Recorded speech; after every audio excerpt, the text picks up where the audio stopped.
Welcome, Metalheads, to the Friday 13th YouTube channel. I hope you're having a great day. Today, you're going to be watching a fantastic interview with Canadian Thrashers Sacrifice.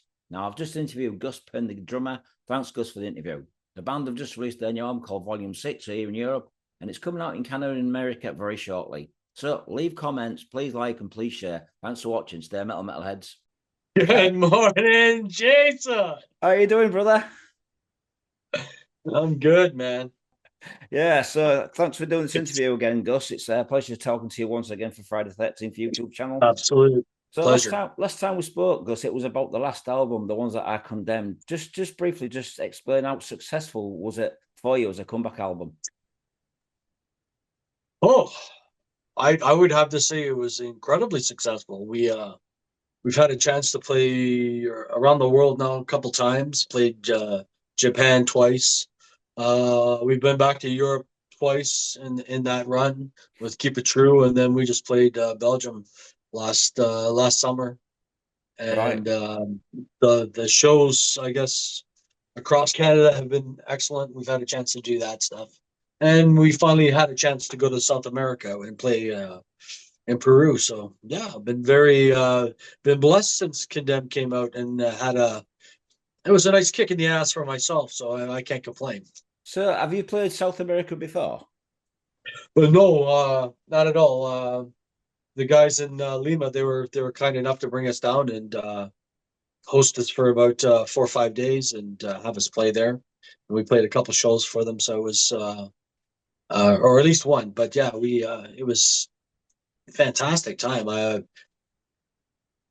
Just the fact that I had never crossed the equator before was you kind of don't realize it until you actually do it, and then when you've done it and you go south of the equator and see what the world's like, smell, taste, all that stuff was, yeah, it was unique, and I kind of appreciated it a lot.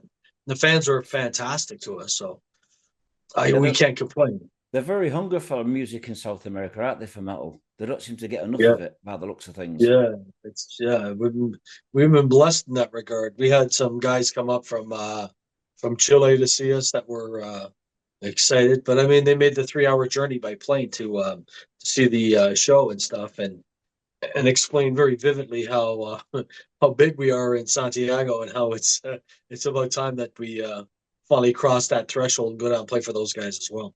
Have you ever played Japan prior to the time you just mentioned? No, no. Mickey from Keep It True, not Keep It True, but Truth Thrash Fest brought us out twice to Osaka, and yeah, a bit of an experience for me because the most I've ever flown is maybe 5 hours.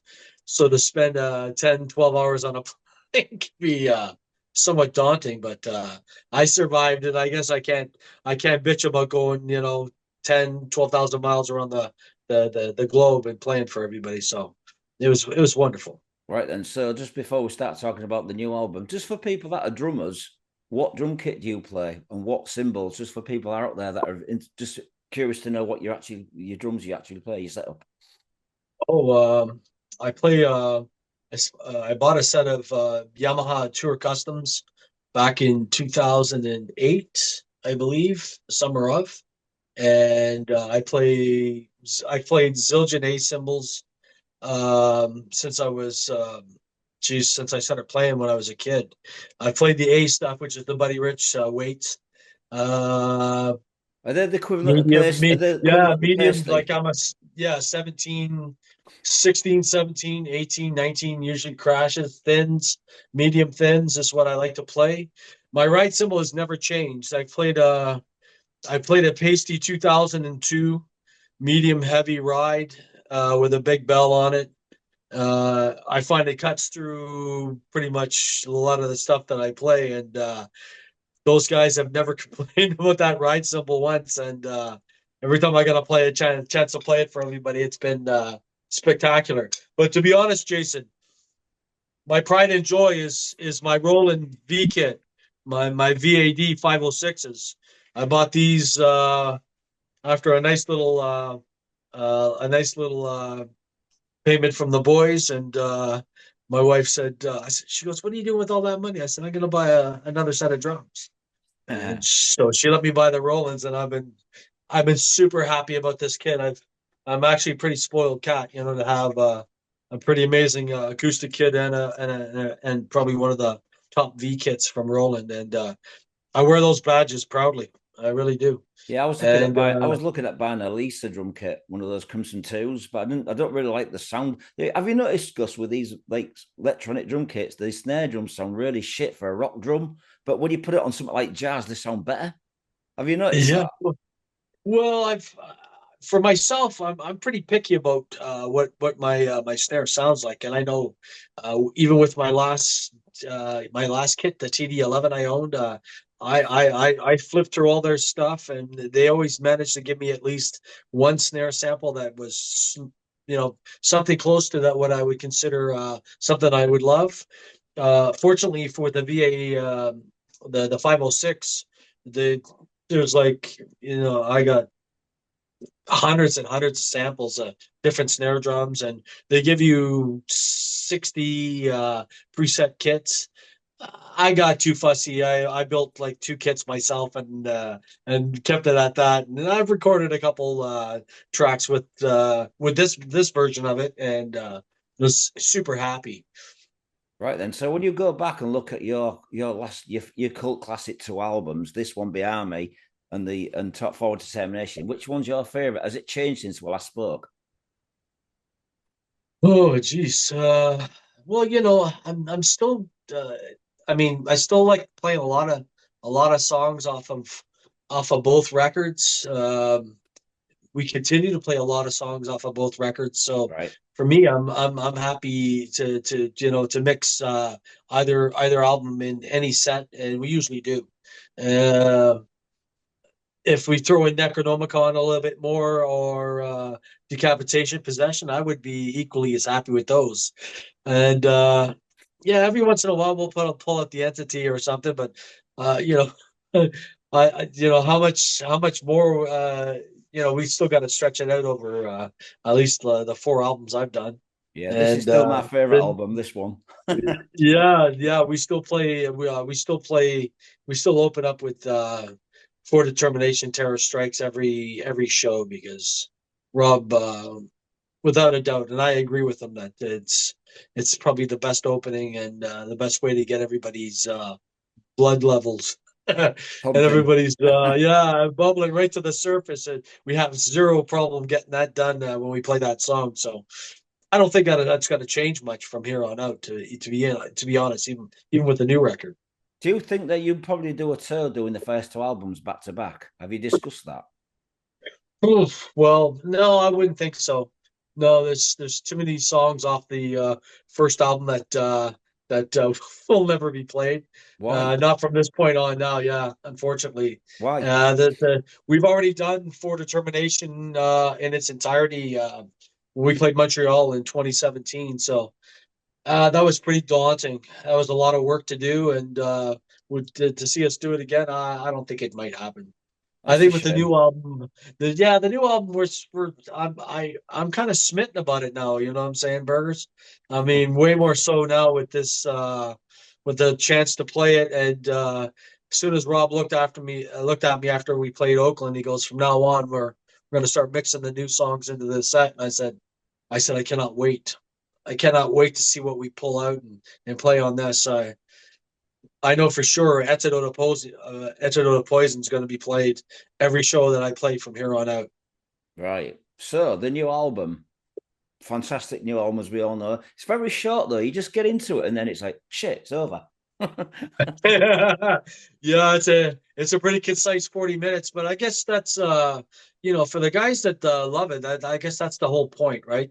You Yeah. know, we give it to you nice and hard for 40 minutes, and then you put it back on and you want to listen to it again. So yeah, it's I mean, maybe could have added a song or two there more, maybe could have maybe a couple more tunes, but I'm pretty happy with the length of it and how we laid it out. Most important.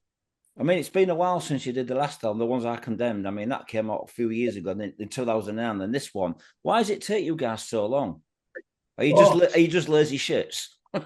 No, I wouldn't say that, man. I would say it's like Rob has stated already, where it's pretty much it's a part-time job. It's not a full-time job like it was when we were teenagers and young adults, right? Yeah, Then we're playing like 2, 3 times a week, 9, 10 hours, 12 hours. The commitment to the band. There's all four of us in a room. Now it's just me and him. Um, and we're doing it on weekends, and we're doing it outside of our families, outside of the jobs we have. So it's always been considered a part-time venture for the four of us.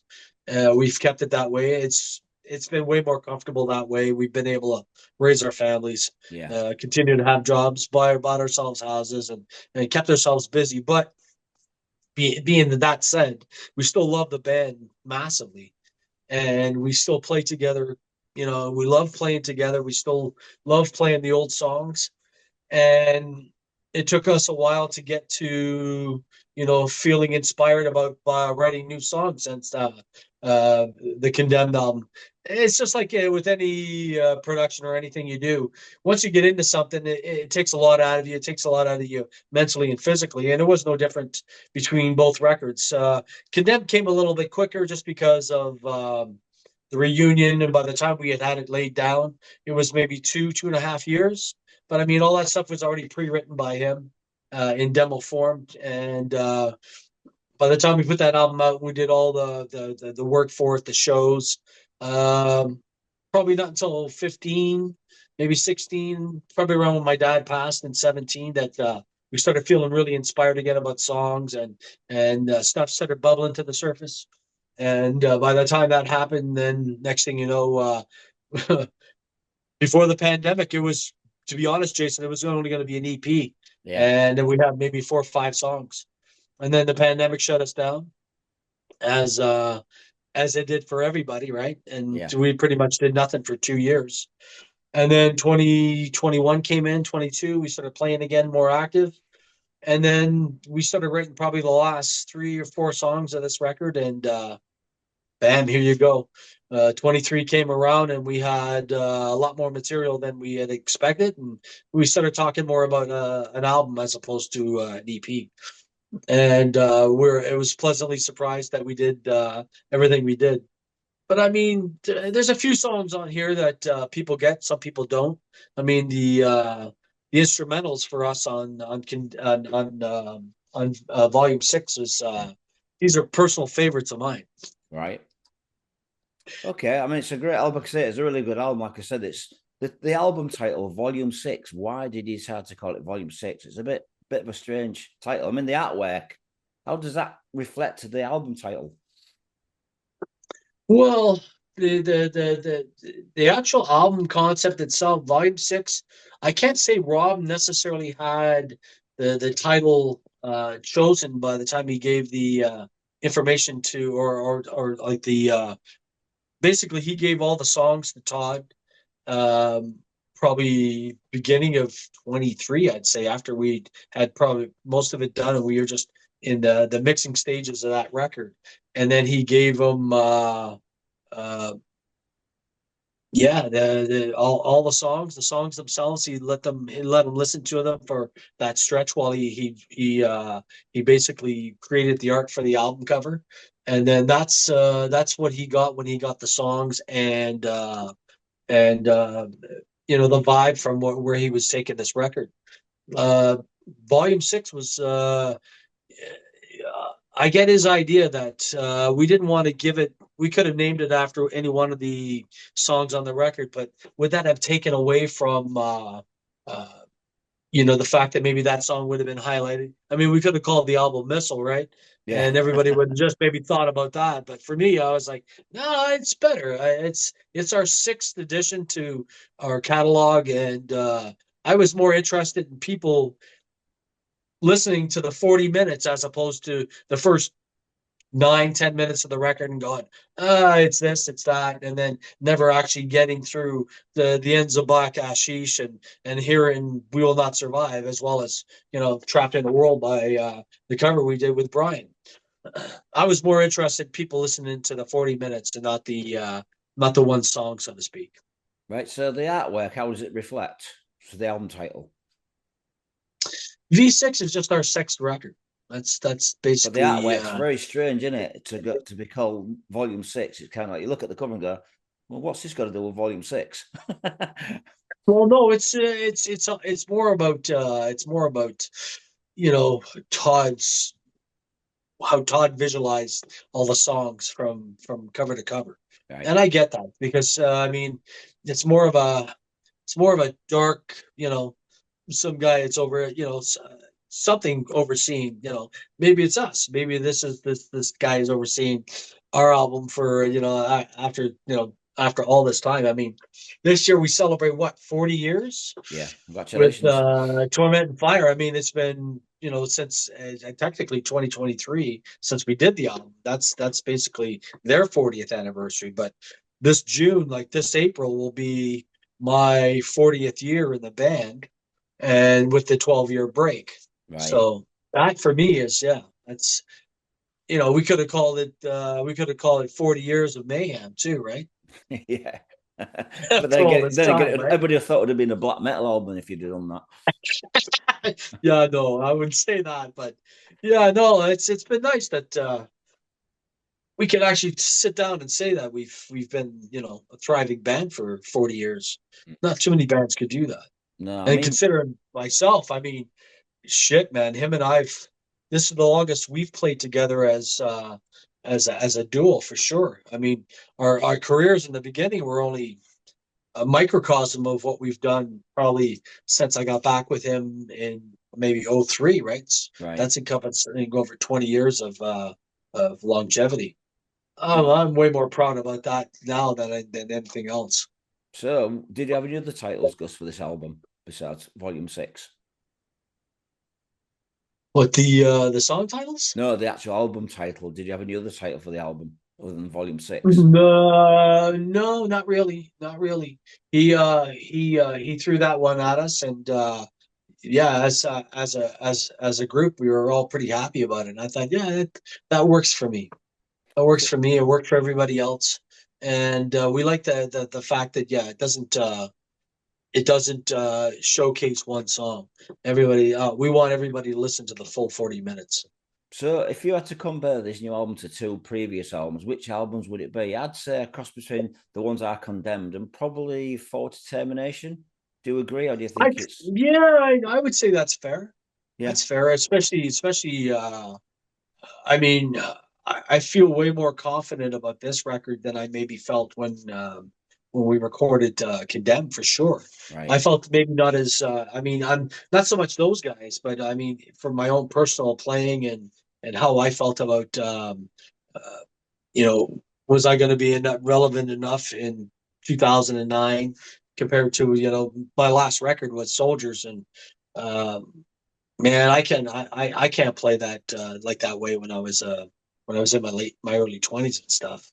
Um, I'm still, then I was 40 years of age when I did Condemned, and now I'm mid 50s doing the volume 6. Yeah. So it's been a big gap, But I mean, my I still feel my body parts are still pretty good. I'm still not suffering from anything major like unfortunately some guys might experience at this age. Yeah. Uh, I that's I can honestly say that I'm kind of blessed with that. You know what I'm saying? And so Yeah. I can still play.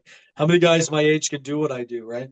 True, true, very true. So, where was this album recorded and how long did it take? Phase One Studios in Scarborough, Ontario. For me, it was 4 days. Long weekend, 2022, right? No, 2023. Sorry, and Yeah. then split up probably about 12 songs over those 4 days. So probably three songs a day, give or take. Sometimes four, and then laid it all out over those 4 days. Had a blast doing it. Gary's did a phenomenal job on my drum sound, and I was very keen on that. This time around, Jason, I Yeah. rehabbed the whole kit, made sure that everything was nice and fresh going in. I wanted the drum set to sound as good as it could possibly be. I had a plan to put up. I play a Ludwig snare, brass. It's one of my favorites. I've had it for a long time. I had never recorded it up until this record, so I wanted to make it a mainstay of my kit. So I had this discussion with Darius prior to us actually doing the album, and I said, I really want this to be the heart of what we're going to do. And he goes, no worries. So I laid it out, had it all tuned perfectly. And man, it was, I knew as soon as I hit it, As soon as I hit it that day, the day we got in and we got a chance to start laying stuff down. I knew that day that this was going to be something else. And it was there. Every song, I could feel it and push through it on this record. So I was feeling pretty confident about when I gave it to everybody else about what we had done. So yeah, your drums were actually recorded live in the studio, but the rest of the guys recorded at home. Was that what they did? yeah. Well, yeah. This it was me and Rob. We did all the bed tracks together in phase one together. So I guess the initial guitars laid down, like rhythm guitars for the album were done over those 4 days. And then he recorded some additional guitars later on in 2024. He probably like January, February of this time last year, he finished laying down the rhythm guitars. Joe did all his stuff in Detroit. Scott did all his bass work in Vancouver, and then it was all sent to us.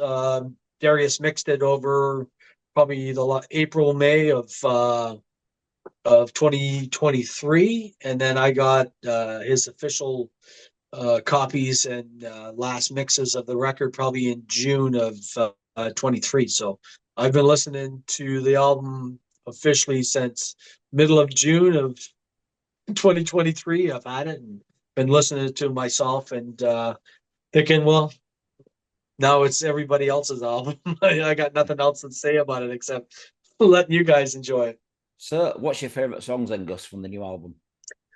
Oh, geez, right off the top, "Antidote to Poison" is an instant favorite and classic of mine. I love playing "Missile." "Underneath Millennia," I love playing. That's a personal favorite for me and Rob. Love "Black Hashish," "Comatose." That's an instrumental, isn't it? Yes. Oh, I love Black is this Hashish. something to do with because I know in Canada it's legalized now with hashish, if I'm right in saying dub. Yeah, it's hashish. Yeah. We're singing about our love of hashish. Yeah, Lips out of Anvil was telling me it's all legal over there now. Yeah. So he's Well, happy. Rob Reiner's he. If anybody loves hashish, it's him. Ah. I've known Rob since like the mid '80s, and that guy, nobody had more hash than Rob. And yeah, that was a big thing for us in the '80s when we were writing Torment and Fire, For Determination, Soldiers. Yeah. We smoked a lot of black hashish then, and still do today. So I can't complain. But yeah, they legalized marijuana here in Canada probably about 8 years ago, and it's I've never been happier, Jason. All right. So, what other songs? What's your other favorite songs from the album, and or is that just the ones you just mentioned? Oh no, I love playing the whole thing, man. I've there's not in my opinion, there's not a weak song on volume 6.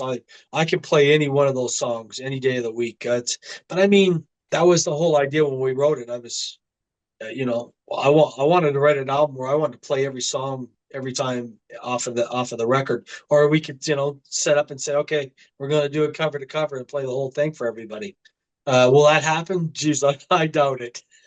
I mean, the other stuff, the old stuff, people still want to hear all the songs off of Torment and For Determination. So yeah, you still got to give everybody everything.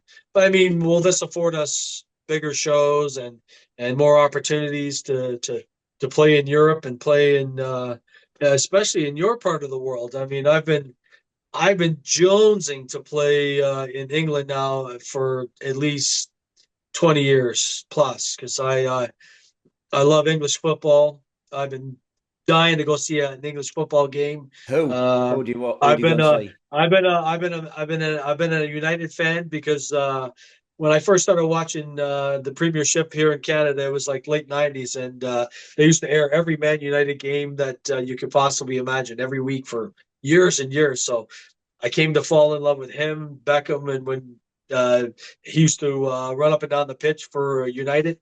And as years have gone on, I really haven't changed my loyalty towards United, even though teams like City have come along Do and you know? been, Do you know the my? Do dominant. you know my Yeah, team? they've been the dominant force for years. Arsenal finally coming around, and everybody's been United have been kind of not enjoying as much prosperity as Do they you know have my? been. Do you know my? Do you know my football team, Hull City, the Tigers? Yes, yes, You yes, know those guys, yeah. yes, yes. Of course. So you guys Yeah, really so need to get. I like for me it's the guys in my band know that if they drag me to England to play, the one thing that must happen with that Manchester, trip is I get to see a football match yeah. and I get to play some shows. So when are you actually So going to as come long as to that's England met, then? I'm more than happy to show up and play. Eh? When are you going to come to England? Because like I really want to see you live. And I know a friend of mine used to be in the army. I really hope so. I think with this record, Jason, I think it's once it hits the streets next next Friday. I think it's not real. I don't think it's really up to us. I think it's going to be up to the fans and how loud the screaming will be for us to be booked in places we haven't been again. To play maybe England, play maybe Bloodstock, play something there that you know. I'm making to play places like London, play up in City, play up up in Newcastle. I got a good friend up in Newcastle that he's been friends with the band forever, and he's got a hardcore band, and we'd love to go up there and rip a show with him. Yeah, And there's a really cool venue in Newcastle called Trillions. That's where a lot of bands play.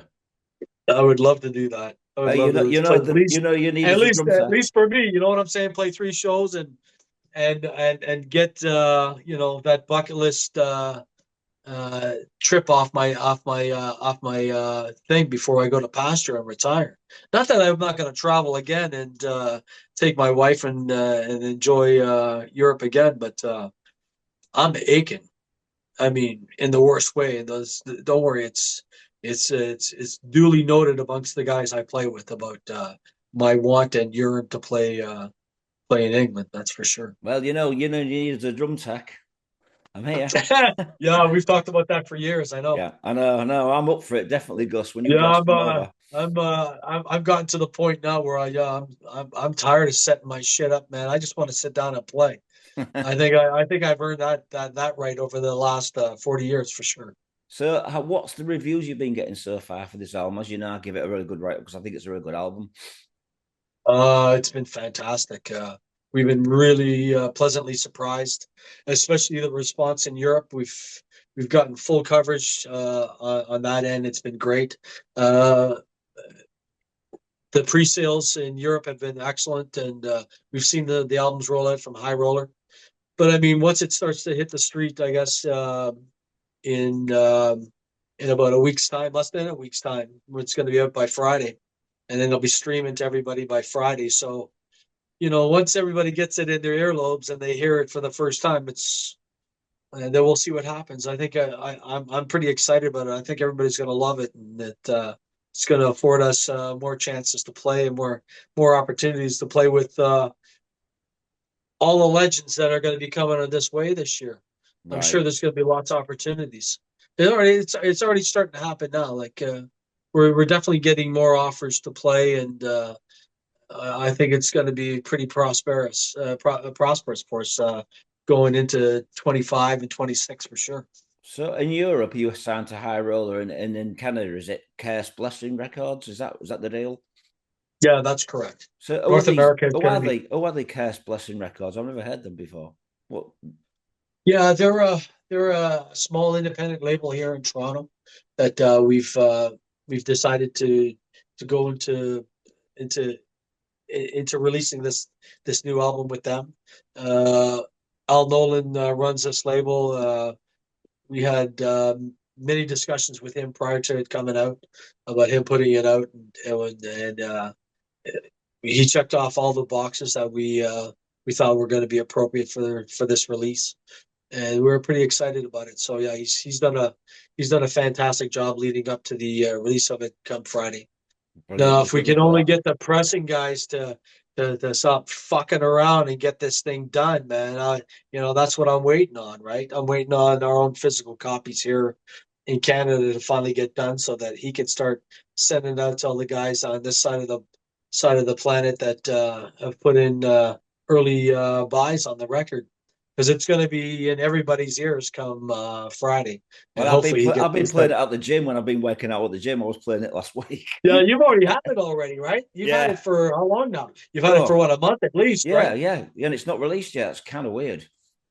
Yeah. Well, there was the crossover between the European release and the North American release, and they did ask us to delay it by well, firstly, we wanted to release it in December, but what it would have done is made the album the last release of 2024, and they were like, no, let delay it until 2025 and put it out in that calendar year, and then we'll go from there. So that's where the end of February comes in, where everything gets start to be released in February. That would start up 2025, which is no different. Our album comes out. A lot of stuff comes out this month to begin with because of it. I know Destruction don't put out their album Yeah. until probably 2 weeks after us, beginning of That'd be a March or good tour something. for you So guys. Destruction and Sacrifice tour together. That'd be an awesome tour. we haven't played with Smear yet, so I can't say that the boys maybe did back in when I wasn't in the band, but Yeah. yeah, we haven't really shared a stage with those guys yet. We have with quite a few other bands, and I don't expect that to change much. Right then. So before we go, then Gus, when are you going to be touring? Have you got anything Uh, in the pipeline? this year, yeah, we've got some stuff lined up. We're going to play Vancouver now, the end of May, May 2 for our weekend. It's a long weekend here in Canada. Right. We're going to play out there. It's probably probably our fifth or sixth time we played in Vancouver. I know when Jason got word about the new album coming out, he was pretty quick to book us this year. And I don't blame him. And we're working on a local show here in Toronto because we haven't played in Toronto since 016, so it's encompassing 9 years at least. With the album hitting the airwaves and everybody getting it in their hands in about a week's time, and it hitting the airwaves in a week's time, yeah, we can't avoid not playing a show here in Toronto. So that's on the docket. There's still talk about us maybe playing South America this year. Nothing's been nailed down yet, but there's hopes about that. And then hopefully it's big enough that maybe we can play a few more shows along the way. But I mean, that might exhaust our playing capabilities this year for me and the boys, and then Right. we'll have to start planning for 2026. So I'm sure that one's going to be a very, very busy year for us, Jason. Yeah. To be quite Well, honest, because if it'll be almost a year since the album's been out, and I'd say if the screaming is as loud as it's been on the last album and for the amount of times that we play and tour, I'm sure it'll be deafening this time. wow. Well, I want to wish you all the best, Gus. Do you have anything to say to the fans watching this on YouTube once again? So we're still talking about Friday the 13th, am I correct? Yes, we are, And sir. you, Mr. Jason Berger Brown. I know that already. Yeah, I love you guys, man. I love you, Jason. You're one of Thanks, my man. longtime friends and friends of myself, truly. But thank you for having me on your show today. I really Anytime. appreciate your time. I Anytime, really my friend. appreciate it, man. I thank you for giving me a place to talk about the record. I appreciate that very much. Well, have a fantastic day, Gus. Say hello to the boys for me, and I will send you this link when it's online. If you could just share it, I appreciate it. I certainly will. We Take will. care, brother, and get outside and get that snow fucking moved. Don't worry. I'm gonna Take send care, some brother. fucking pictures to you today, and then just to show you what we're going through here in Southern Ontario. It's insane. It's been crazy for the last week or so. I can't believe how much snow we've gotten. It's gonna be they're probably gonna call it biblical. I can't say they're gonna be like when Lastman called out the army back in '99, but it might be close. Wow. Well, you take care, brother, and I'll speak to you soon, Gus. Have a nice day. Cheers, Jason. Take Take care, it brother. easy. And you, brother. Thank See you. you. Bye. Thank Bye-bye. you. Cheers. See you, man.